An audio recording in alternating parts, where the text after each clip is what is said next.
Je me sentais sale. Il faisait nuit et j'étais sur les Ramblas de Barcelone, ma ville. À chaque pas, une prostituée me souriait. Un type me proposait de la cocaïne sans oser me regarder dans les yeux. Ou je devais m'écarter pour ne pas être piétinée par un groupe d'Anglais complètement bourrés. Tout ça, avec en permanence les mains dans les poches pour décourager les voleurs à la tire. La nuit, les Ramblas sont les 9 cercles de l'enfer. Mais ce n'était pas pour cela que je me sentais sale. 20 mètres devant moi marchait Anna, ma femme. Bon, nous n'étions pas mariés, mais nous vivions ensemble depuis 2 ans.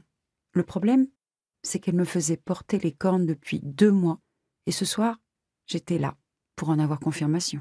C'était ça qui me donnait la nausée. Je n'avais jamais imaginé que nous tomberions aussi bas. Elle en me trompant, et moi, en la suivant, comme une vulgaire délinquante. Elle m'avait dit que cette nuit, elle sortirait avec Rosario. Mais je savais qu'elle me mentait. Anna ne sortait jamais aussi fréquemment avec ses amis.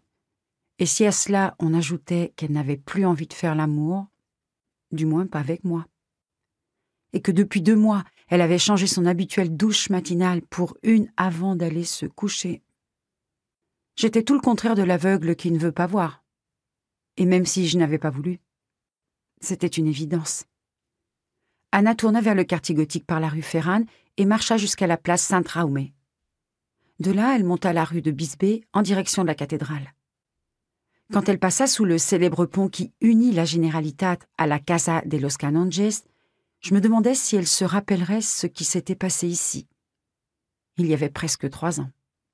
Moi, je m'en souvenais.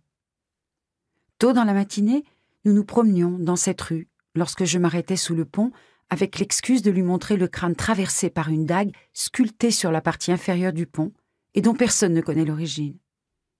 Elle fit semblant de s'intéresser au mystère et resta un bon moment à regarder vers le haut.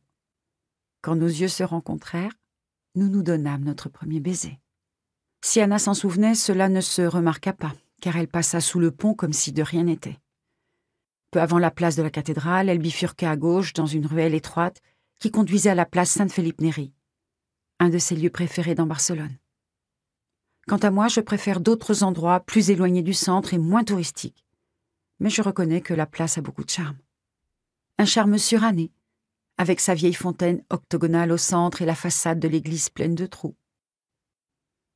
La légende urbaine dit qu'ici, on fusillait des gens pendant la guerre civile. En réalité, ce sont des impacts d'éclats d'obus dus au bombardement. Elle dit aussi que 12 ans avant ces impacts, Gaudi se dirigeait vers cette même église quand un tramway l'a percuté. Quand tu grandis dans une des villes les plus touristiques au monde, tu finis par connaître ce genre d'informations. De l'autre côté de la place, il y avait un bar avec une petite terrasse, style romantique, avec lumière tamisée, chandelles sur chaque table, et même un violoniste jouant dans un coin.